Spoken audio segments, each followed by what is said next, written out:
Well, hello and welcome back to the Shallow Proclamation. My name's Thomas, and I'm joined by, Paul. and we're watching Doctor Who, um, Mind Mind of Evil, episode 6. I don't know what it is about this story title, but it really hasn't lodged itself in my mind. Maybe it's Is quite it a not? generic, Is it quite a not? generic story title. I don't know. The Mind of Evil. I mean, some Doctor Who's have quite generic titles, but It's like yeah, I someone mean, asked maybe it is. ChatGPT to come up with a classic Doctor Who title. We should do that. Yeah, See what it comes up with. But we've got diving back quite far here. Is this? the spleen There we of go. death. Oh, I like this music. It's sort of a variation on the unit theme, isn't it? The unit theme. Yeah. The leitmotif. Ooh, was that a There's something headshot? about the. Yeah, possibly. Something about the outfit those guys are wearing that they all look slightly like they've got dog collars on. Yeah, There's a few times I thought, are they vicars? Like, more Anglicanism in Doctor Who. yeah. What happened there? Ah, clever. It was the other gun. Nice. That was well done. They did that in another story. Was it the... Oh, what's it called? The one that had all the different wars going on. The war... Troughton's last story. War games. Yes, one of the cliffhangers in that was a similar idea, I think. They were about to shoot Troughton with a firing When squad. he was a firing squad, yes, that's And then right. it turned out that the gunshot you hear at the cliffhanger is someone else being shot. Or Yeah. another gun firing. It's a classic, isn't it? But it works. It's a kind of classic trope, isn't it? It's a different gun that goes off. It's like it happens in Last of the Time Lords, doesn't it? Yes. Where Martha's mum is pointing the gun at the Master and the gun fires, but it's actually Lucy Saxon's gun. Oh, yes. Yeah, yeah. Similar kind of idea. I Oh, really yeah, like sorry. the little line between the Brigadier and the Doctor in that when the Brigadier shoots the guy and he says, "Thank you, Brigadier, but to think for once in your life you could manage to arrive before the nick of time." And the Brigadier's like, "Glad to see you too, Doctor." They do have some good chemistry, don't they? Oh, they're brilliant chemistry.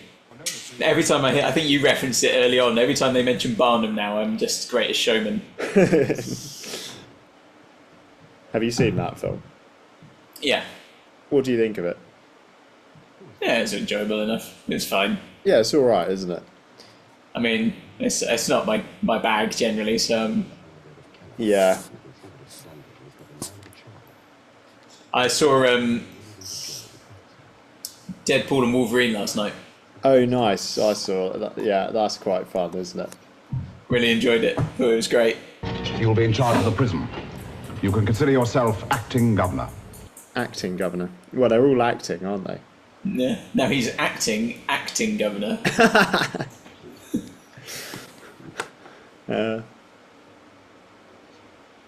So he's acting Benton, Yeah. acting Acting the governor. acting governor. No. Yeah. And when someone makes a documentary about the making of this episode, no, like a film about the making of this episode, it will be someone acting governor.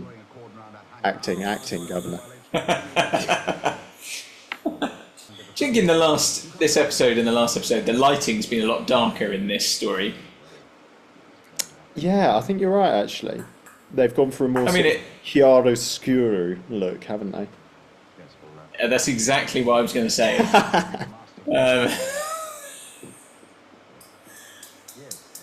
For those of us who aren't connoisseurs, like the people watching, obviously Thomas, why don't you explain what that means? Oh, it's like light and dark in the same shot. Yeah, right. Yeah. Oh, this is cool. Nice sort of swaying around.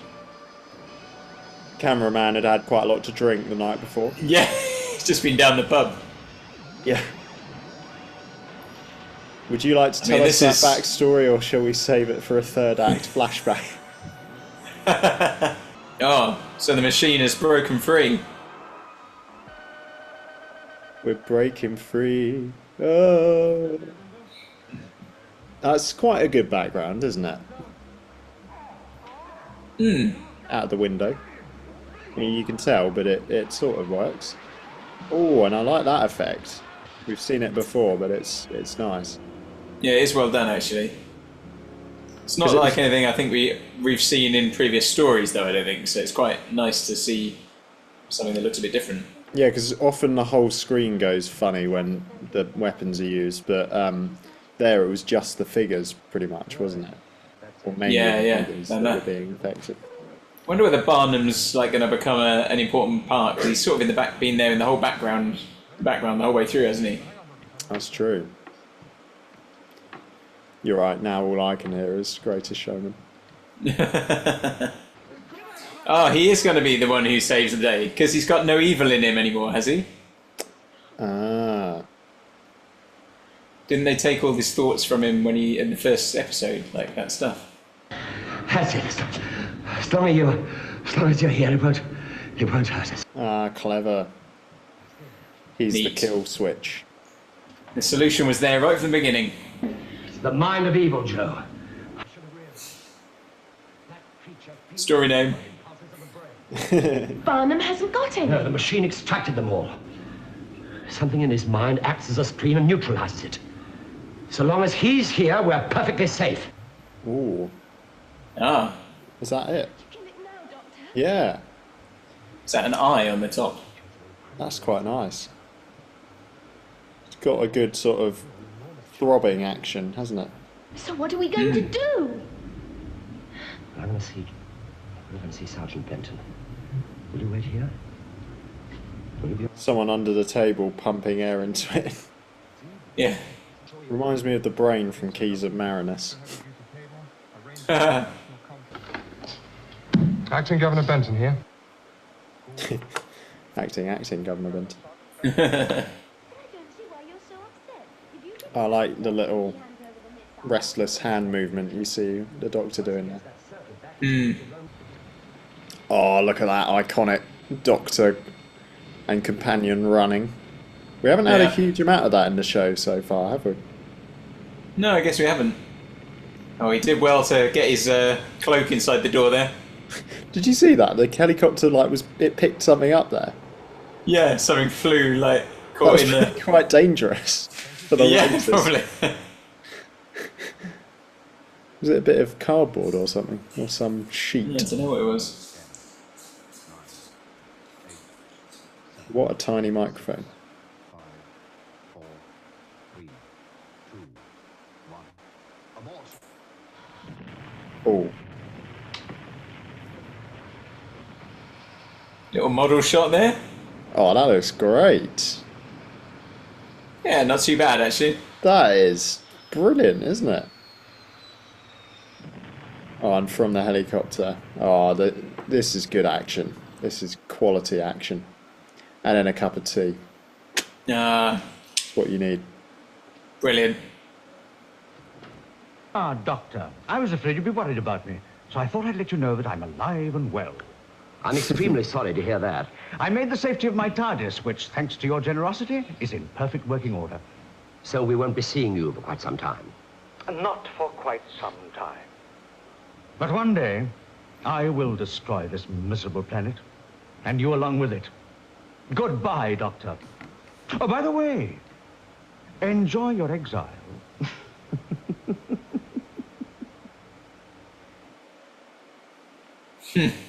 Wow. Nice. I like that. That was a good exchange. His usual threats. Never mind, Doctor, you've beaten him. Have I, Joe? He's got his TARDIS back. He's free to come and go where he pleases, while I'm stuck here on Earth. With you, Brigadier.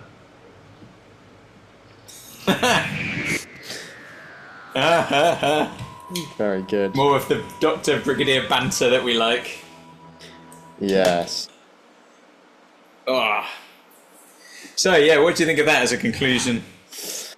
Yeah, that's really good. I feel like I often have a habit for saying that my favourite parts of each episode are the sort of the bit that comes in the final 10 minutes, but I don't know. It just is often the case. I just like seeing it how it comes together, and especially in that kind of finale, it feels like the final episode of each story is now more of an event.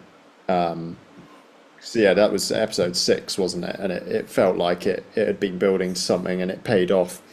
But I just thought that was stunning, that sequence. The exchange that went sour, and then the kind of emotional weight of Barnum dying, and then blowing up the barn. Brilliant model shot, viewed from the helicopter. It felt and the lighting, like it was kind of almost sunset, wasn't it? And it just felt genuinely quite, quite gritty, and like something you'd see probably in an action movie from the time, or not much earlier. It was pretty quality, I thought. But yeah, what about you? Yeah, I think actually, that bit at the end where Barnum is killed. Although the sort of execution of the shot of him being run over is kind of slightly off. Yes. It works really well, though. I think the reason it works so well is because Barnum has had all that kind of bad stuff removed from him. He's almost become like he's like an innocent figure, isn't he? So in the true sense, he's almost childlike, just full of goodness. The machine can't find any evil in him, and that makes his death sort of even more tragic. And cold and callous from the master. So it works for the audience in that it gets that reaction from us, but it also tells you something about the master, communicates something about him in a kind of show don't tell way, which is great. So I think that really works. That works really well. And also, like as we said, partway through the episode, Barnum's going to be the solution to this. That was nice how that has been there all along, really. But because he's not been hugely prevalent in the action, I don't think it's been hugely telegraphed for you. I mean, I think if you sit and think about it, you probably go, yeah, there's something going to happen there. But because he's not constantly in the story, I think that works well. But also, it doesn't come out of the blue either. It is seeded from the opening of the story, really. And I love as well all the stuff with the Brigadier, like the stuff at the beginning with the nick of time and stuff, the resolution to the cliffhanger, and the little bit at the end there, stuck here on Earth with you, Brigadier, and the Brigadier kind of little smile. Yes. Again, I love all that stuff. That works really well for me. So and the Master's phone call with the Doctor at the end. That was a great little exchange, wasn't it? I think you just touched your microphone there. Oh, sorry. We were like. Sorry. Yeah, the little exchange. Yeah, the Master's sort of triumphant phone call there. Enjoy your exile, Doctor, and sort of laughing and. Yes. Yeah, there's a lot of couple of little scenes like that in this episode, weren't there? An earlier phone call, and then the Doctor and the Master face to face at the hangar, and then of course the phone call at the end. You get a lot more of that kind of stuff here than we do in the modern era. It tends to be in the modern era when they finally meet, don't they, at some point, and then you get your kind of confrontation, whereas there's a bit more. It seems to happen a bit more often here, but that doesn't diminish it, I don't think. So totally. Otherwise, strong story. I mean, I think 6-parters is always a little bit tricky because they can feel like they drag a bit, and I mean, maybe it could have done with a tiny bit of trimming. You could have maybe taken it down an episode, maybe even 2, and condensed it, but it certainly wasn't. I didn't feel it was like super dragging or anything. So I've enjoyed that one. I think that's been quite a strong story. I agree. No, I think they knocked that out of the park, actually. Yeah. Well, let us know what you think, viewers, in the comments, and do subscribe to stay in the loop with our videos, and do join our Discord community to continue the conversations. Link in the description yonder, wild blue yonder. Thanks for watching. Goodbye. Take care. Bye-bye.